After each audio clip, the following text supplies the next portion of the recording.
Sir রাশি তো বুঝলাম, কিন্তু এখানে যে কিছু কিছু রাশি শুধুমাত্র মান দিয়ে প্রকাশ করা যায়, আবার সব রাশি তো মান দিয়ে শুধু প্রকাশ করা যায় না।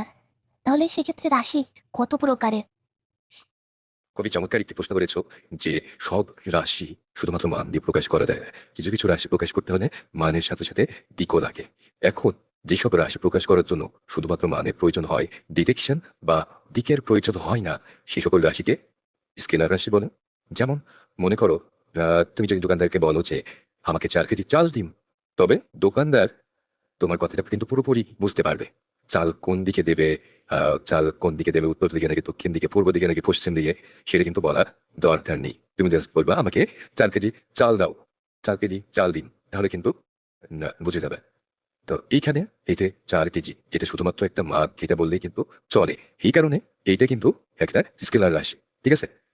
স্কেলার রাশি বিভিন্ন ধরনের আছে, উদাহরণস্বরূপ ভর, দৈর্ঘ্য, সময়, তাপমাত্রা, দ্রুতি, এইসব।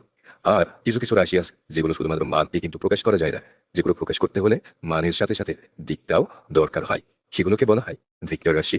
তো এটা যদি তুমি যদি বলো যে 5 মিটার, কাউকে যদি বলো 5 মিটার সরে যেতে, তাহলে সে কিন্তু কনফিউজড হয়ে যাবে, সে বিভ্রান্ত হয়ে যাবে যে সামনে যাবে নাকি পিছনে যাবে, তাই না? কিন্তু তুমি যদি তাকে বলে দাও যে 5 মিটার ডানে সরে যাও বা 5 মিটার বামে সরে যাও, তাই না, সেক্ষেত্রে কিন্তু একটা দিকও তার সাথে সাথে অ্যাড হলো, সে বুঝতে পারলো যে কোন দিকে 5 মিটার যেতে হবে। তো এইগুলো হচ্ছে ভেক্টর রাশি, যা মানের সাথে সাথে দিকও প্রয়োজন হয় সম্পূর্ণরূপে প্রকাশ করার জন্য। তো কিছু ভেক্টর রাশির উদাহরণ হলো সরণ, দিক, বল, ত্বরণ, ওজন ইত্যাদি।